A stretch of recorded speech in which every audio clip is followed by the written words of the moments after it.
আপনাদের মাধ্যমে এই সারা জাতিকে আমি অনুরোধ জানাতে চাই, তা সবাই যেন শুধুমাত্র মসজিদ, মাদ্রাসা, মন্দির, মঠ, গির্জা নয়, প্রতিটি বাড়িতে প্রতিটি মানুষ যেন তার জন্য দোয়া করেন। এবং উনি এই যাবৎকাল ভালো আছেন, যতক্ষণ ছিলেন আছেন, এটা কিন্তু দেশের মানুষের দোয়ায়। এইটা ওনার উপর যে অত্যাচার হয়েছে আপনারা তো দেখেন নাই, এটা আমি দেখেছি। ওনার সঙ্গে জেলখানায় আমার সঙ্গে প্রায় দেখা হতো। যখন আমাদেরকে 7 দিনে একদিন সময় দিত, আমরা দেখা করতে যেতাম, আমি প্রতিদিনই সঙ্গে যেতাম। আমি তখনই আমি বুঝতে পেরেছি, বিকজ জেলখানায় কিন্তু আমি নিজে বহুদিন ছিলাম। আমি খুব সাবধান থাকতাম এক জায়গা থেকে, সেটা হলো জেল কর্তৃপক্ষ অনেক সময় ব্যক্তি বিশেষে তারা স্লো পয়জনিং করে।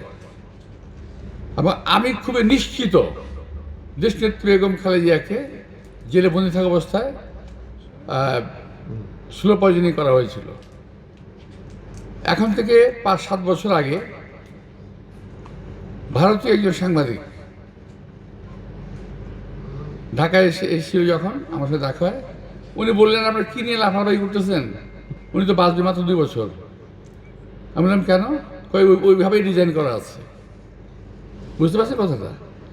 সেভাবেই ডিজাইন করা আছে, অর্থাৎ এমন কিছু থেকে খাওয়ানো হয়েছে উনি ধীরে ধীরে তিলে তিলে মৃত্যুমুখে পড়বেন। আল্লাহর রহমতে উনি কিন্তু এখন পর্যন্ত বেঁচে আছেন।